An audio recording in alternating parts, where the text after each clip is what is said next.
Oh, yeah. Do what you need to do.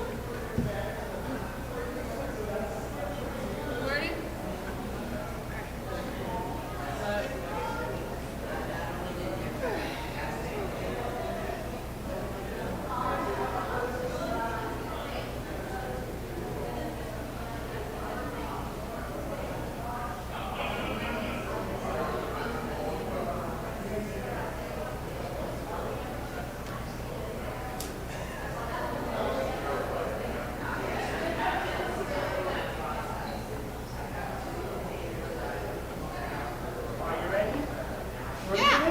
I'm ready.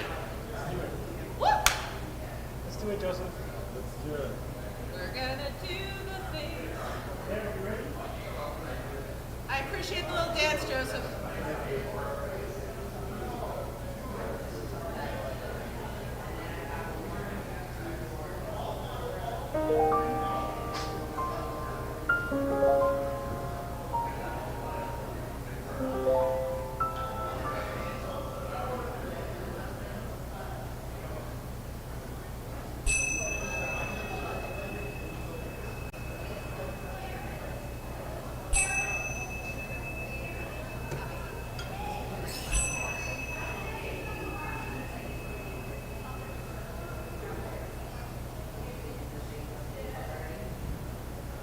Good morning.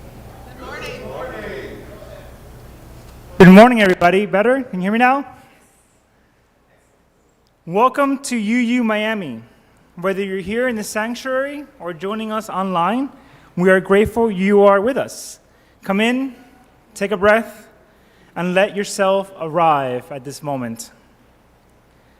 I am Reverend Dr. Harold Marrero, and I'm joined today by pianist Dr. Joseph Talleda, soloist CJ Weber, my amazing co-leader Andy Arthur, our RE minister Jessica Lamb, and our media minister Derek Massilier, and our reader Dr. Dan Sheridan. This morning we continue our May series, Evolution Within Us, From Cosmos to Consciousness, as a living process moving through the universe, DNA, families, humanity, technology, and the future that we are becoming together. Today's service is Deus, the gods we might become, and it's across cultures and centuries, human beings imagine powers that could create, destroy, heal, bless, judge, and shape the fate of the world. Today, many of those powers live in human tools. We split the atom, we map genomes, we edit genes, create artificial intelligence, alter ecosystems, and send instruments into deep space, like Andy's dress today, which is the Apollo module. I mean, we've even landed an SUV-sized rover on Mars. That's pretty amazing. And this morning, we honor science as a discipline, wonder, while asking how wisdom grows alongside that knowledge. As we gather, we may consider what kind of people we must become to hold power with humility, compassion, restraint, and care. If you're joining us from home, you may wish to light a candle or a chalice as we kindle ours.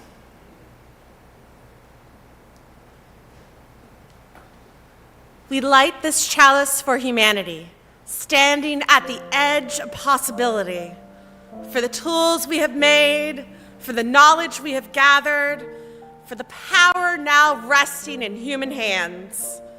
We light this flame for science as disciplined wonder, for technology guided by conscience, for power shaped by humility, and for wisdom growing beside knowledge. We gather as one human family, unfinished and becoming, called to know ourselves before we reshape the world. As this flame rises, may courage steady us, may compassion mature us, and may our power become care for the life entrusted to us. And we're going to do a little congregational response. We light this light, sorry, that's on me. Dyslexia moment. Let's restart. We kindle this light within and between us. May we honor the power we carry with humility and care.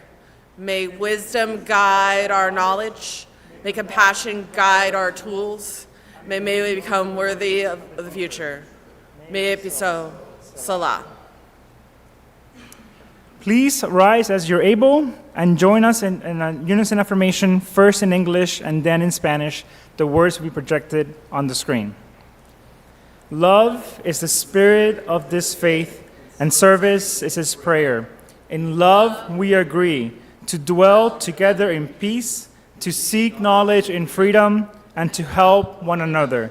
Y ahora en español. El amor es el espíritu de nuestra fe, y el servicio es su oración. En amor acordamos vivir unidos en paz, buscar el conocimiento en libertad, y ayudarnos el uno al otro. And please remain standing and join us in singing Let It Be a Dance. Sing with us in body and spirit. The words will be on the screen. Good morning.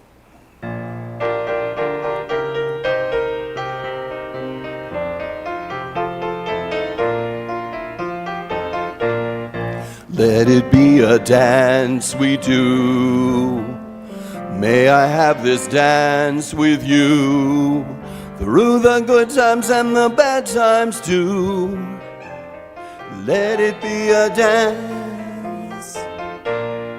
Let a dancing song be heard. Play the music, say the words, and fill the sky with sailing birds. Let it be a dance, a dance. Let it be a dance. Learn to follow, learn to lead. Feel the rhythm, feel the need. To reap the harvest, plant the seed. Let it be a dance. Let it be a dance we do. May I have this dance with you through the good times and the bad times too. Let it be a dance. Everybody turn and spin. Let your body learn to bend. And like a willow with the wind, let it be a dance. Let it be a dance. Let it be a dance. A child is born, the old must die. A time for joy, a time to cry. When passes by, let it be a dance. Let it be a dance we do. May I have this dance with you through the good times and the bad times too. Let it be a dance. Morning star comes out at night. Without the dark there is no light. If nothing's wrong, then nothing's right. Let it be a dance. Let it be a dance. Let it be a dance. Let the sunshine, let it rain. Share the laughter, bear the pain. And round we go again. Let it be a dance.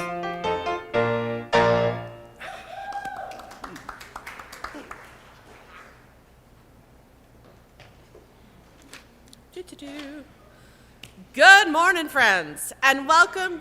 Thank you. I should have expected that, honestly. Good morning, friends. Thank you. Welcome to UU Miami. UU Miami is part of the Unitarian Universalist Association, grounded in pluralism, humanism, and care for one another and the earth. We gather around shared values, justice, compassion, curiosity, and belonging. Today, we are exploring the deep of who we are becoming, and whether we can meet this moment with humility, wisdom, restraint, and care. Here, every person brings something needed to that question. Every background, belief, identity, story, wound, hope, and dream has a place at this shared table. Together, we practice becoming a community that reflects into the world the maturity and compassion we hope humanity can grow into. Of South Florida peoples, past, present, and future, and acknowledge that we live and worship on ancestral homelands. And we offer respect and gratitude to the Tequesta, Seminole, Taino, and Miccosukee peoples. As a congregation, we commit ourselves to dismantling the harmful legacies of colonialism and oppression. If you are new, we invite you to connect, explore, and belong. You can look for information in the little order of service that you got, or speak to someone with one of these lovely lanyards. Whoever you are, whatever you seek, you have a place here. Welcome home. And before we continue, we turn to the life of our community. Join us after the service for a little bit of snacks, a little bocadillos, a little nosh, if you will. It's a wonderful opportunity for togetherness and connection. And you can always bring something. We have a potluck on the first Sunday of the month. And just remember, if you bring something, we are a nut-free campus. We got some folks with some severe nuts. We don't want to harm those folks. We are also having today our drum circle. It is a vibrant time of community and connection and pounding things. It's great. You can bring your own percussion instruments or choose one from our selection. I believe Bonnie leads that. Yes, Bonnie is leading that, which will meet in the Emerson room after lunch. And we also have a midweek meditation. There are moments when the noise of the world settles into our bodies without us realizing it. An hour of stillness can become a quiet act of return, a way of remembering yourself beneath the pressure, beneath the pace. We invite you to join us in an evening of meditation on Wednesday. It's Wednesday, right? Yeah, Wednesday, sorry. It's just got to update that date.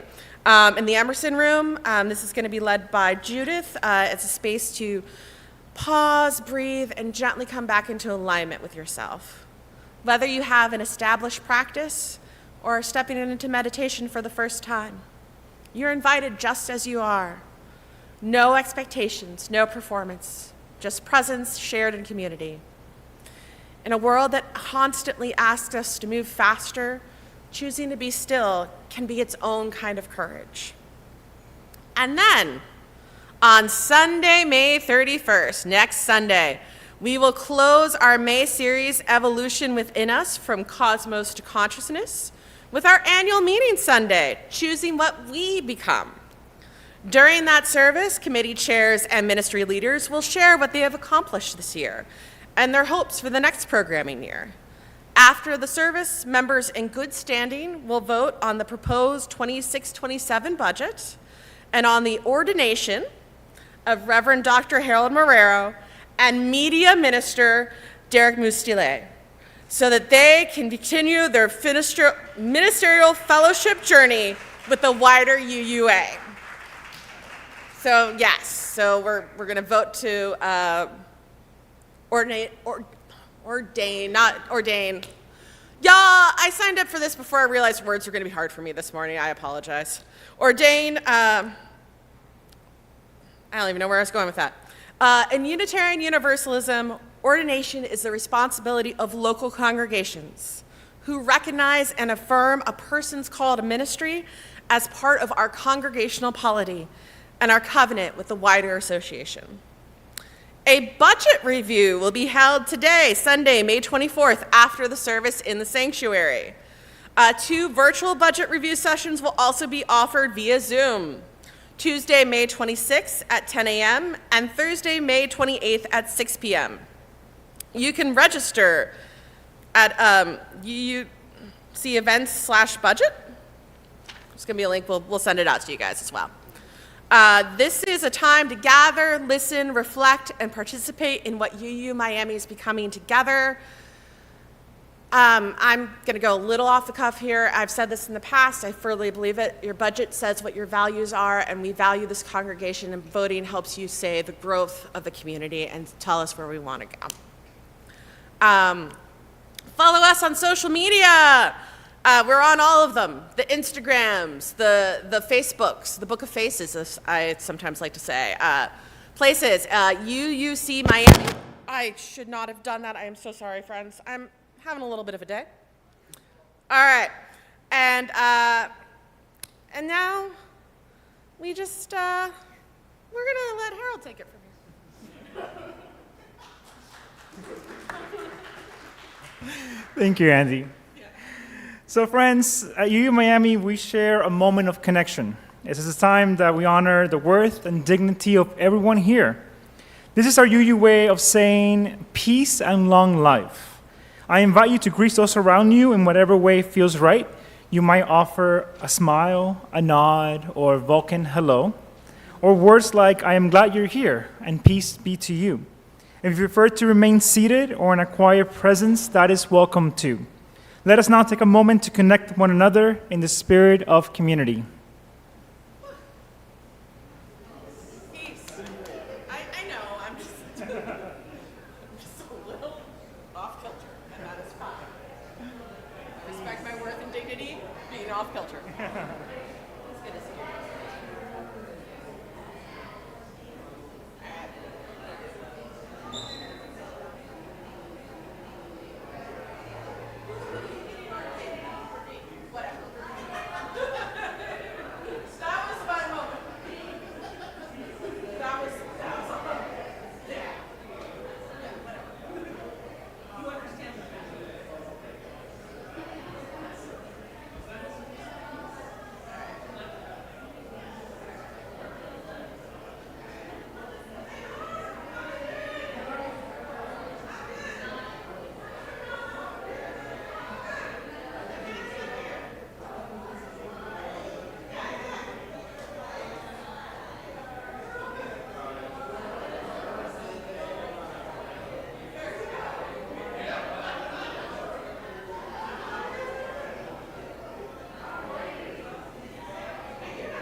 Friends, may the connections we make here carry into the world. Peace and long life. Selah. You may be seated.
Great piece. I feel like I should say the precious, right? So that's from Lord of the Rings. All right, time for all ages. I'm Jessica Lamb, your RE director. And let me invite those who are young and young at heart to come join me here on the steps as I read today's story. It's called The Game No One Could Win Alone. And I kind of feel like this one was written for me because I am kind of going through a move. I had a life in 2 different containers and 2 storage units. Just closed on my house, and I'm now moving into this new place, and I'm exhausted. My son says to me, you know, you should just grab a video game and just spend one day disconnecting and just playing a video game. So this is pretty appropriate. Once upon a time, there was a boy named Nico, and Nico loved games. One rainy afternoon, Nico found a package on his porch. It had no stamp, no return address, no name, just a silver box tied with black string. Inside was a game called The Last City. The Last City, right, Abby? Yeah? So on the lid, written in tiny gold letters, was a strange message. When one keeps all, the city falls. When each gives one, the gates will open. Nico squinted. That sounds mysterious. And he opened the box. Inside were 5 hero pieces, 5 glowing stones, and 1 tiny silver city. Then the board lit up. It made a Jumanji sound. No, I'm kidding. All right, so the board lit up. A voice said, the storm is coming. You have 10 turns to save the city. Nico grinned. I've got this. He picked the strongest hero, Captain Comet, and grabbed all 5 glowing stones. Captain Comet leapt across the board and defeated the first monster.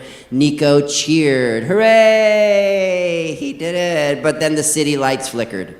The voice said, the shield is weak. Nico frowned. He played it again. Captain Comet beat another monster, then another, but the storm kept getting closer. Finally, the board flashed red. Red alert, red alert. Yes, the city has fallen. Nico started at it, but I won every fight. And he tried again and again, and each time Nico kept all the stones, and every time Captain Comet won the battles, but every time the city still fell. Then Nico noticed the message again. When each gives one, the gates will open. So Nico called his friends. Maya loved puzzles. Eli loved building things. Sam noticed tiny details.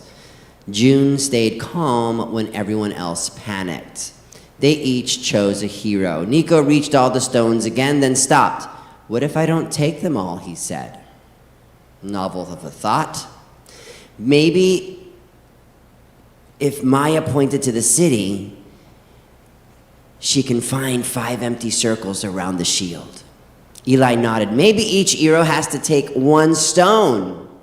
Oh, now I'm telling a Marvel story. But then my hero will be weaker, Nico said. June smiled. Maybe the point is not for one hero to be strongest. Maybe the point is for the city to survive. So each player gave 1 stone. The board glowed, the city gates opened. This time when the monster appeared, Captain Comet could not beat it alone, but Maya found a hidden path. Eli repaired the bridge. Sam saw the trap. June kept everyone calm, and Nico protected the city gate. Together they saved one neighborhood, then another, and then another. Yes. On the final turn, the storm roared over the board. Nico looked at his friends. I think we all have something to give up. Each player placed their last stone in the center. The heroes dimmed. The city blazed with light, and a great silver shield rose over the towers, and the storm split in 2, and music filled the room. What do you think the board said right now? It says, victory! Nico whispered, well, who won? The game answered, everyone.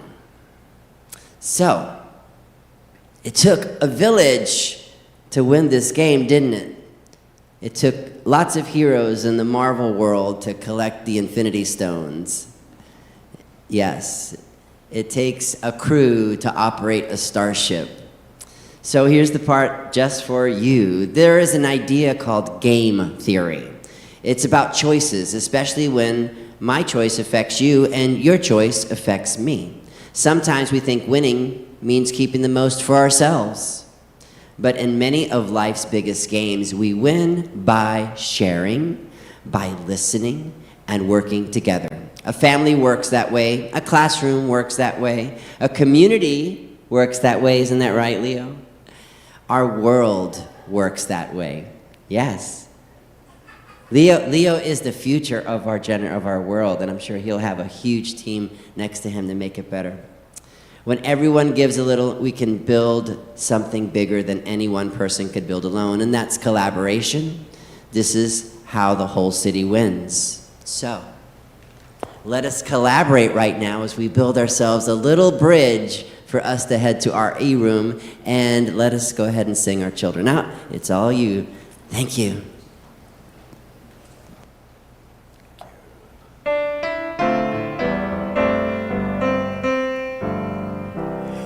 May your mind be open to new learning. May your lips bring truth into the world. May your heart know love and your hands do the work of justice as you go your way in peace. As you go your way in peace.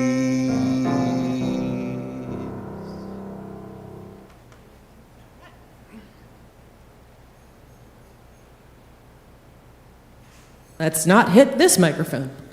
All right. This is the time in our service called Joys and Concerns. It's a moment where you can share what's on your heart, something lovely, something that's troubling you. Please say your name to let everyone know, and also remember that this is being live streamed, so it's out there. Also, if you're watching at home, type your joys and concerns into the chat, and also just keep it a little short. We gotta do things and get on to all other parts of the service, but we do want to hear from all of you. All right, David. Thanks, Andy. Hi, I'm David Kalura. My joy today is that last month I self-published my first book that I ever wrote. Very exciting. Yeah, it's been a really personal journey. It was very embarrassing. It's very personal, and I just shipped it. I was like, let's just do it. Let's just put it out there. And just last week, I recorded the audiobook, and the audiobook it passed quality control on Audible, so now it's on Audible. And I felt like I was gonna.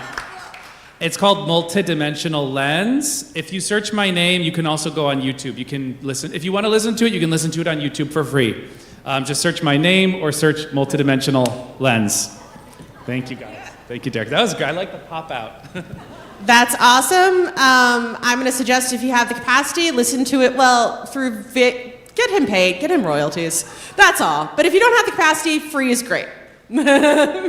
Just as a fellow writer, I'm like, get your royalties, sir. Hi, I'm Christine.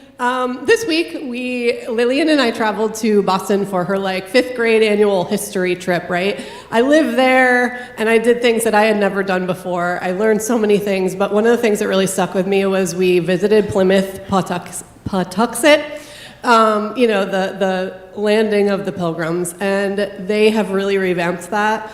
In recent years, they tell you so much about the lives of the Pawtuxet and the folks who actually lived there when the Europeans came over. And I was just blown away by the smart decisions, the way that they cared for their people, the houses that they had that were literally just made of trees that withstood hurricanes, and still somehow we can't figure out how to do that. And then to think that we white people looked at them, thought they were idiots, and destroyed them, was really really brought it home for me. So I had to share that. I'm continually learning about the deep intelligence of the people who lived here for thousands and thousands and thousands of years before the Europeans came over, and it was really incredible. So if you're up around that way, definitely recommend.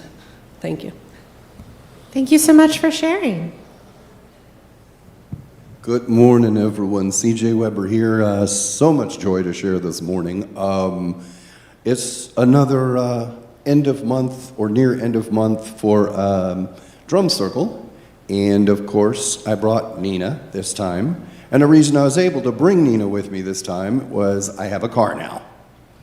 So, yes, the black '05 Nissan Altima parked out here between Derek and Andy is mine. Interesting little side note, the license tag on it from the Sunnyland DMV office over here in Pinecrest, I got the last one of those in their stock. It's the 250th Birthday of America edition. Didn't cost any more than just the regular Florida license plate, and I got the last one. I want to close with a quick little concern to follow up on what Andy said about the budget meeting this afternoon here in the sanctuary. I'm going to be banging a drum, so I won't be attending, but for anyone who has tons of questions about what this place is doing with your money, I highly recommend it because it's done this way, I'm sure, so that next Sunday's meeting is not all about budget and money, because they have so many things to go over during the course of an annual meeting, and budget is just one tiny facet of it. So if you've got tons of questions about where your money is going, today is really the day to get into the weeds on that. And with that, thank you. All right. Cut the line. Hi, I'm Derek, media minister, hopefully soon to be Reverend Derek, which is an incredibly massive joy, but that's not why I'm here. This might not be even like appropriate for Joys and Concerns, but I just had to, after hearing what Christine said, had to let everyone know that there's an amazing book called 1491, New Revelations About the Americas by Charles C. Mann, and it's all about the surprisingly advanced civilizations that they had before anyone ever came, like advanced engineering and stuff that you don't think of, but they were much more advanced than people realize before anyone from Europe came over. So, All right. Thank you for being generous, for letting Derek cut the line. Hi, I'm Diana Likes, and this is my sister Orlin Likes. We grew up in this congregation, and we're visiting my 88-year-old dad and my 82-year-old stepmom, 83, who are doing well. And maybe, Bob, you might be the only one who knows my mother, Nancy Palmer, who's doing great oh, hi, Judy. My mom, Nancy Palmer's in Half Moon Bay, where she's living her best life and started a UU fellowship, which is small but going strong there. And I am about to join the board of my UU in Sunnyvale, California, in the heart of Silicon Valley. Just same. I like to come and visit here whenever I'm in town and walk around the grounds and bring you greetings from the Unitarian Universalist community of El Paso, Texas. Thank you so much for visiting, and welcome home. Please don't die, Bonnie. Okay. I'm trying not to. Hi, I'm Bonnie Petticord, champion of the Joy Rodeo. All right. One thing, the Reverend mentioned transplants. Yesterday was my 6-year kidneyversary. After 7 years on dialysis and 6 false alarms, I got my new kidney in 2020, in the middle of the pandemic and all the riots. I could look out my hospital room and see the smoke bombs and all the chaos going on outside while I peed for the first time in 7 years.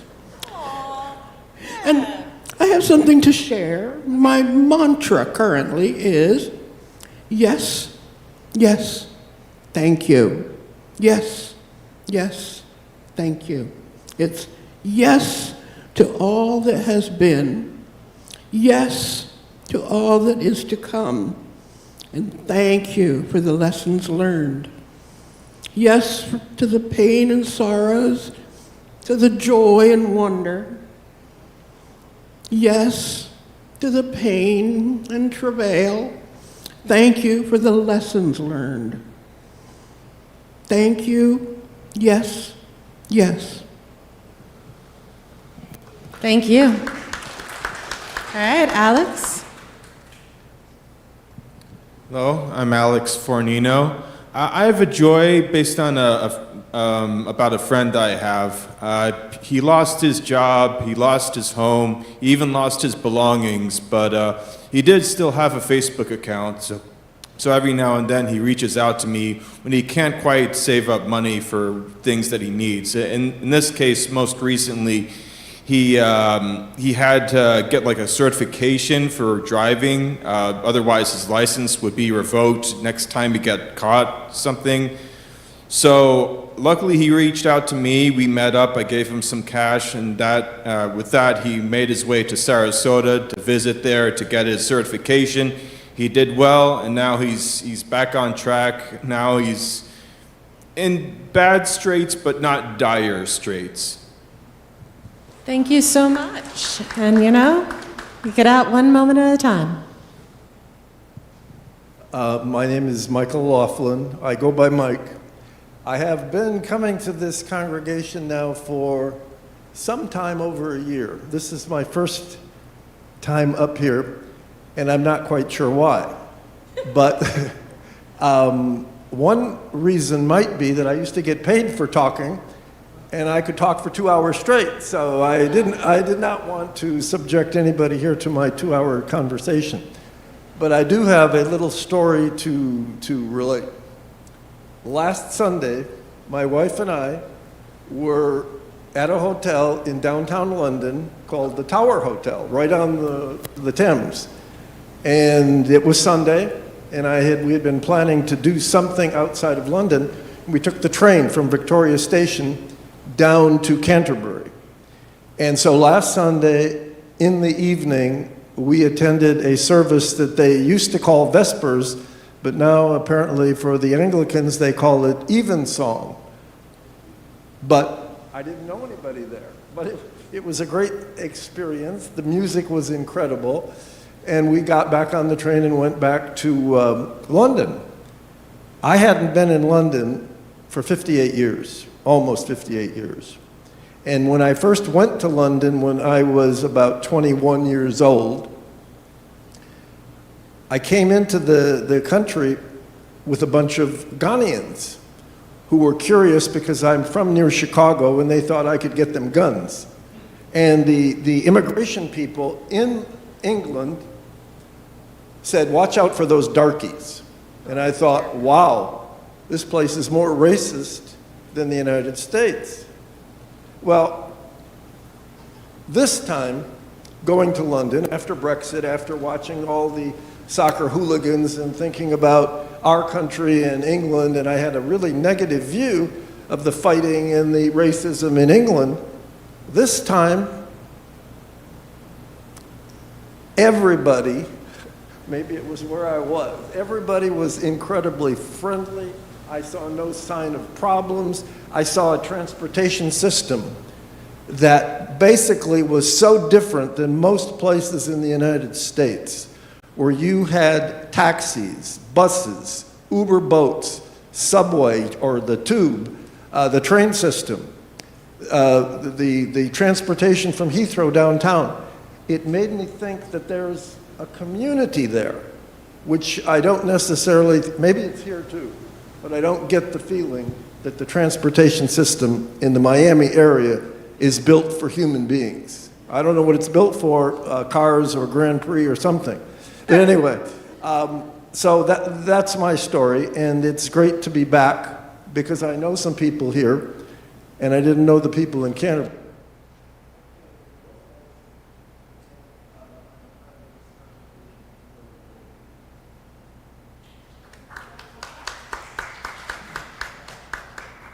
Thank you so much. Good morning, I'm Bob Jacober, and I have been studying religion for about 95 years. Anyway, one of the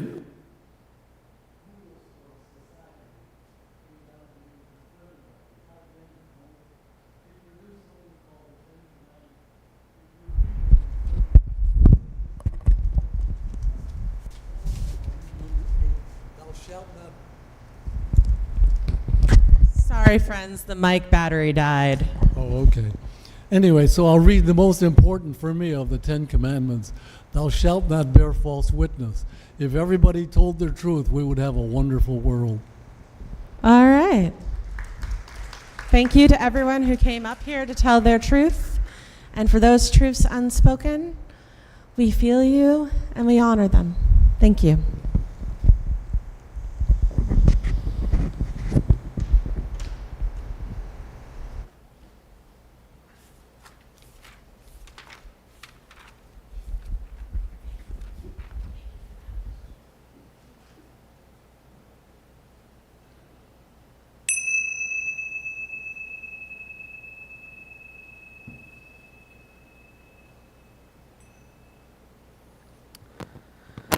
Let us settle now into the work of arrival. In your chair, let your feet meet the floor. Let your hands rest, however they want to rest, on your lap or on the chair. Let your breath find its own rhythm. We do not have to control it. We only have to notice it.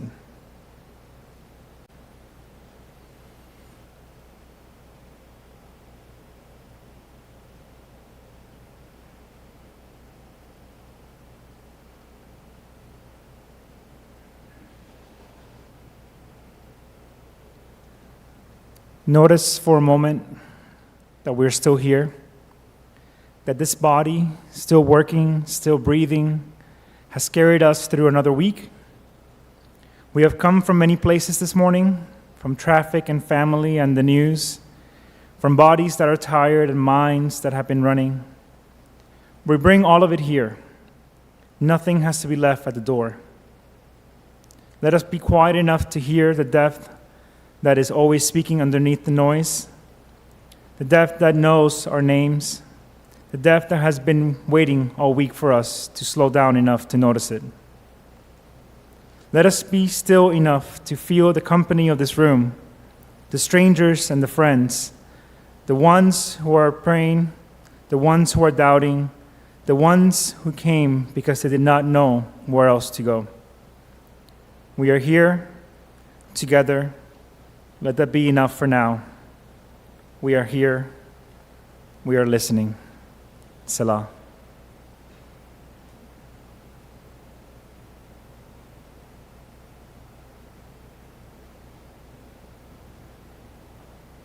All right.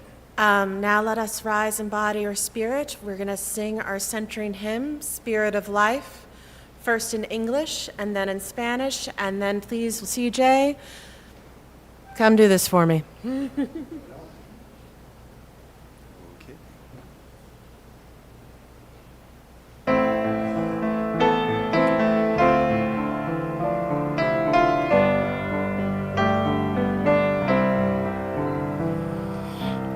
Spirit of life, come unto me. Sing in my heart all the stirrings of compassion. Blow in the wind, rise in the sea, move in the hand, giving life the shape of justice. Roots hold me close, wings set me free. Spirit of life, come to me, come to me. Fuente de amor, ven hacia mí, y al corazón cántale tu compasión. Sopla al volar, sube en la mar, hasta moldear la justicia de la vida. Abrázame, libérame, fuente de amor, ven a mí, ven a mí.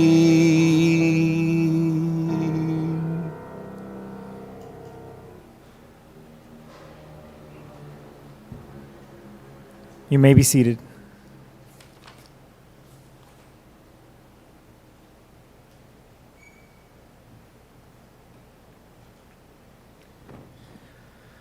Our first reading is from Simon Sinek, a writer and speaker known for his work on leadership, purpose, and how communities and organizations become more meaningful when they are guided by something larger than short-term success. In The Infinite Game, Sinek draws from the idea that some games have clear winners and endings, while other games, like life, leadership, community, and the future, continue beyond any single victory. He describes The Infinite Game as a book about bringing an infinite mindset to all aspects of life.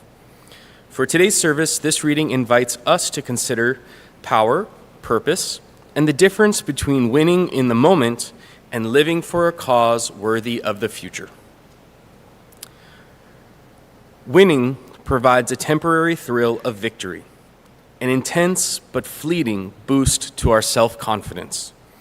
None of us is able to hold on to the incredible feeling of accomplishment for that target we hit, promotion we earned, or tournament we won a year ago. Those feelings have passed. To get that feeling again, we need to try to win again. However, when there is a just cause, a reason to come to work that is bigger than any particular win, our days take on more meaning and feel more fulfilling. Feelings that carry on week after week, month after month, year after year. In an organization that is only driven by the finite, we may like our jobs some days, but we will likely never love our jobs. If we work for an organization with a just cause, we may like our jobs some days, but we will always love our jobs. As with our kids, we may like them some days and not others, but we love them every day.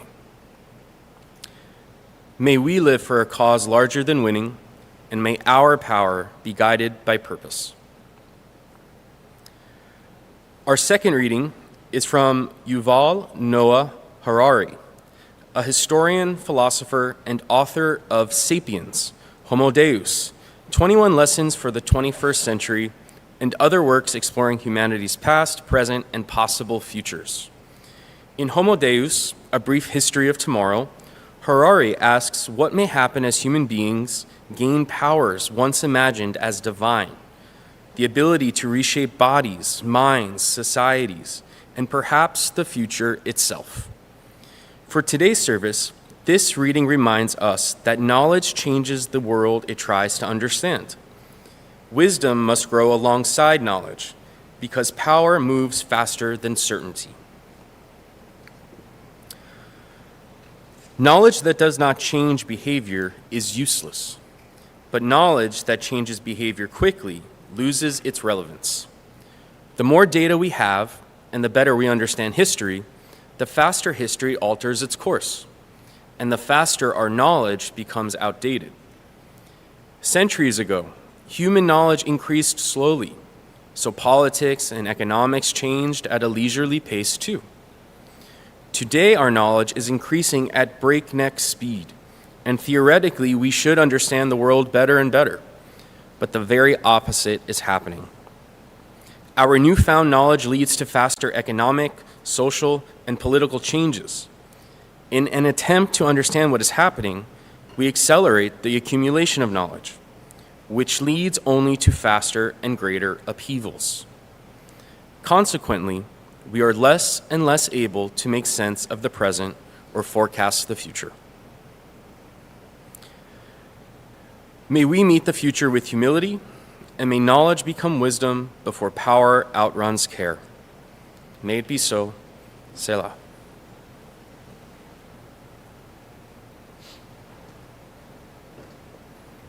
Thank you, Dan. Sorry. Please join me in this prayer. May the words of my mouth and the meditation of our hearts be a seed for clarity, courage, and peace in a time of chaos. So say we all. Amen.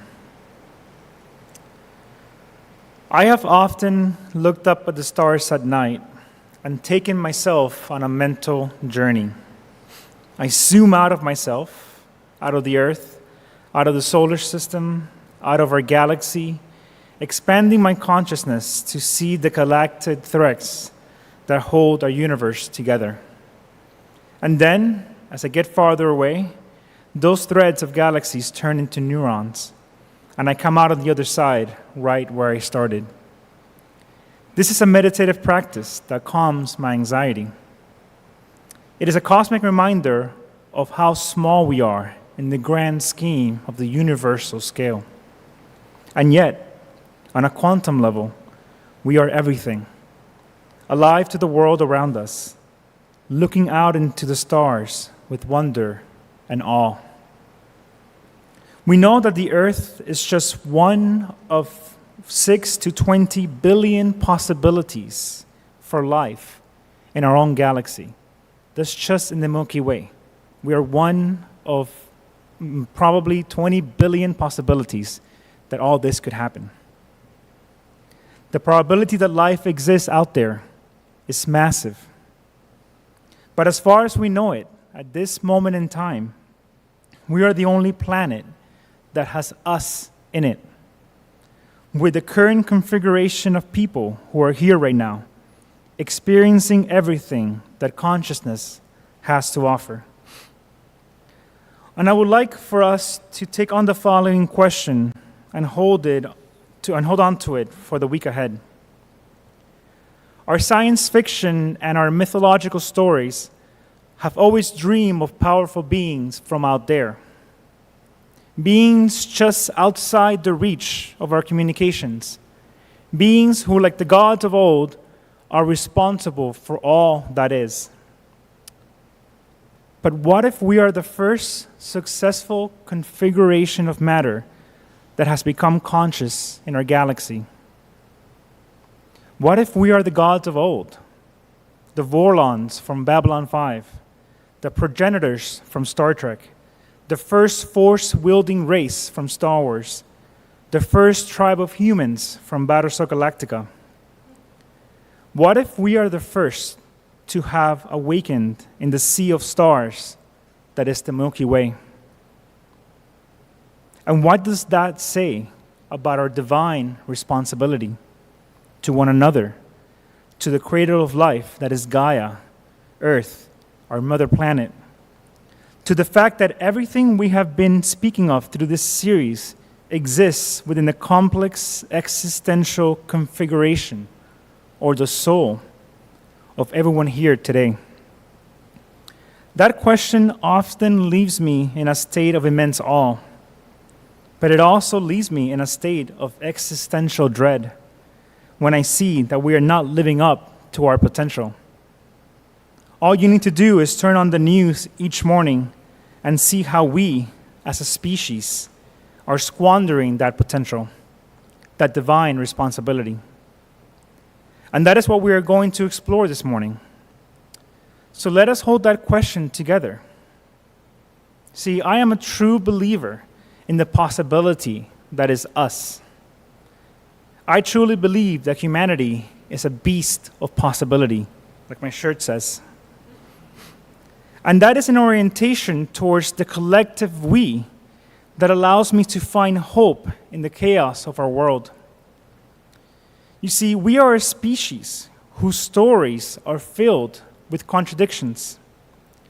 Our hands have built great temples for the worship of the gods, but also concentration camps that killed millions.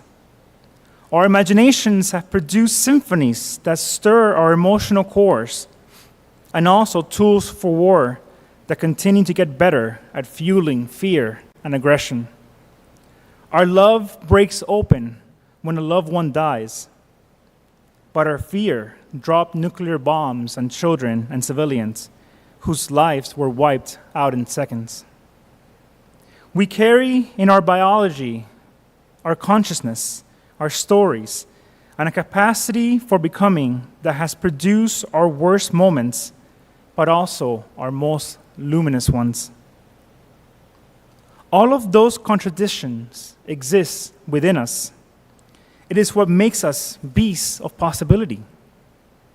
And like any beast, we have a choice. We can train this raw power through the slow, honest work of self-differentiation, becoming a self while staying in relationship with others without being pulled into their anxiety or their loops. Or we can, like we are seeing at the highest levels of government, let the beast run loose and face the consequences of our ravenous nature as we continue to consume and chase the next cheap thrill. In our first reading, Simon Sinek reminds us that we have built economies on the cheap thrills of the next win, and we cannot understand why those wins never last, and why we keep seeking more and more in order to fill our internal, unself-differentiated void. This is what happens when we let the beast run loose. We hold power without the practice that earned it or the wisdom to wield it.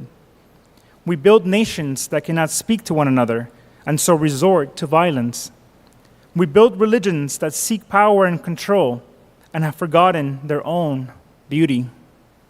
We treat our planet as fuel for the next thrill and ignore the warning signs of environmental collapse all around us. We reach for the stars while refusing to face ourselves.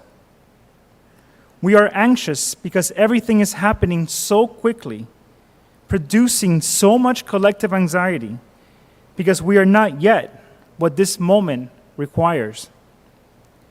And that is why the old stories were never wrong. They were the first attempts at the same recognition that we are still making today. We wrote the gods and their myths for a reason. Our ancestors could not hold within them the chaos and the possibility of their own becoming, the good and the bad inside in one body. So they externalized it. They named what they did not understand. Thunder became the tool of Zeus. The shaking ground became the tool of Baal. Grief and death became the tools of Hades.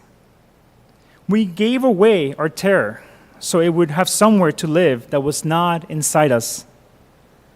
But then something began to change. A whisper. An internal divine voice moved the prophets, the Buddha, the mystics, the seekers who descended into their own unconscious to find a deeper truth about their authentic becoming. They taught us that power of being is still they taught us the power of being still in the face of chaos. They taught us that the voice we had been listening to and looking for it from above was a whispering that was inside of us. And then science arrived, teaching us that everything in this material world is a process, a system that can be understood. And with enough wisdom, those systems can be guided towards our flourishing, not toward our destruction. The tools of the old gods are now our tools. We split the atom, we map genomes, we send instruments into space. The hands of every god our ancestors imagined are now our hands. We are the gods we wrote about. And hear that again for a moment. We are the gods that we wrote about. Say it this week when the news is too much. Say it when the family text thread breaks your heart. And now I know that there is so much going on, and it is exhausting. And perhaps you, like me, might be wondering whether one human life can possibly make a difference against the scale of what is breaking all around us at every level.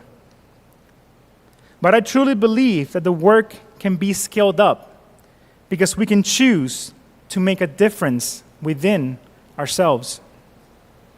The loop we cannot break in our families is the loop our nation cannot break. The wounds we face in ourselves is one less wound the next generation has to carry. There is no rescue from above. There's only us in our bodies, sitting in these chairs, deciding what to do with the freedom that we actually have. So this week, let us climb together. Let us take one breath before we react. Let us make the call that we have been avoiding. Let us refuse the cheap thrill that cannot satisfy. Let us repair the wound we do not have to pass on. Let us imagine this congregation as a community of practice for the species we are becoming. We are not too late. The final frontier is here, right now. Every generation has done this work, has done it without knowing where it would lead. The work is important, and we have to do it together, right now. We are healed together, or we are not healed at all. Remember that question I asked at the beginning? What if we are the first? What if we are the only consciousness that has awakened in the galaxy? Then the divine responsibility I named is ours, not someday, now, to one another, to the earth, to the souls in this room. We are here to become one instrument in this generation for the good of all creation. So go into the week as light bearers of a truth that the world needs to remember, that we have inside us all that we need, that the death we have been longing for lives within us, that the final frontier is not above us, but it is here, inside you, inside me, yearning to set us free. And when we look up at the stars this week, take the cosmic journey we took this morning. Zoom out of the earth, out of the solar system, until the galactic threads turns into neurons, and then come all the way back to yourself, into this body, into this chair, into this configuration of stardust that will not come again. We are the consciousness that the universe created to know itself. We are the gods we wrote about. The galaxy is listening, the future is listening, and the beast of possibility in us and through us is finally ready to be trained in this beloved community that we have chosen to create. So say we all. Amen.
All right, as we continue our May series, we're reminded that becoming happens through responsibility. We grow through what we choose to create, what we choose to sustain, and what we choose to offer for the flourishing of others. From April through June, we will share the plate with Pride Lines, an organization that supports LGBTQ youth and fosters connection, healing, and belonging across South Florida. Your gifts today will support both UU Miami and the life-giving work of Pride Lines. If you're online, you may use the QR code on your screen. If you're here in the sanctuary, you can also do that or place an offering in the basket that Luigi is bringing around. Thank you for giving as you are able and for helping bring what we value into the world.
Please stand as you're able and join us in our closing hymn, Building a New Way. The words will be projected on the screen.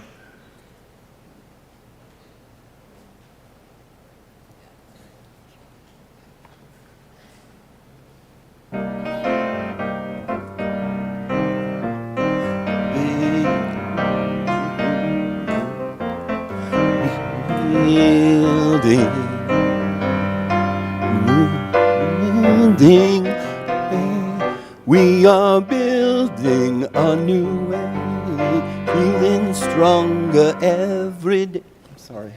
Let's start again. Yeah, we should start again. Comes around again on... Yeah. All right.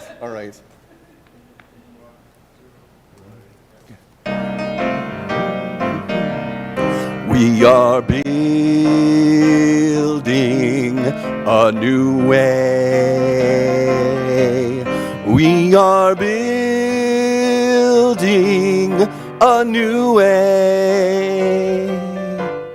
We are building a new way, feeling stronger every day. We are building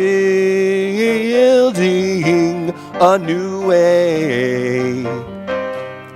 We are working to be free. We are working to be free. We are working to be free. Hate and greed and jealousy. We are working to be free. We can feed our every need. We can feed our every need. We can feed our every need. Start with love, that is the seed. We can feed our every need.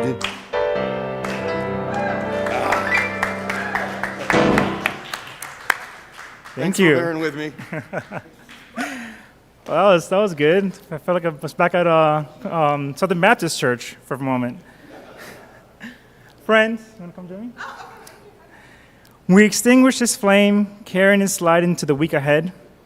May we move through the world as people willing to hold power gently, to seek wisdom before certainty, and to let compassion shape what we have built. May the human family keep learning how to mature, how to repair, and how to enter the future with humility and courage. And may we remember that the final frontier is also within us, and that our becoming is part of the work of the world. And together we say, the flame is gone, but its warmth remains. May wisdom guide us, may compassion steady us, may we become worthy of our power. Selah. Friends, go now into the week ahead. Carry with you the depth you have felt this morning. Carry the silence that knew your name. Carry the company you found in this room. When the news is too much, when the family text thread breaks your heart, or when you look up at the stars, remember, we are the gods we wrote about. May we be still enough to hear. May we be brave enough to speak. May we live this week as one instrument for the good of all humanity.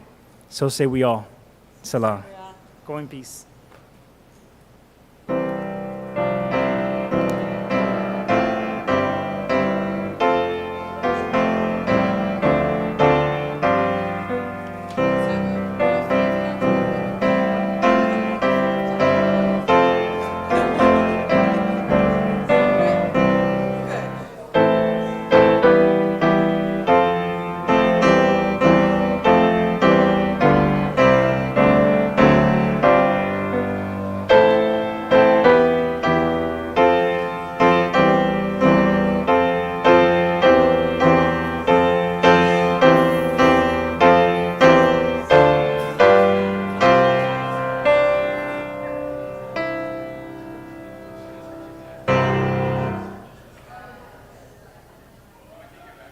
Remember, for those who are here, we're going to be doing the drum circle after lunch.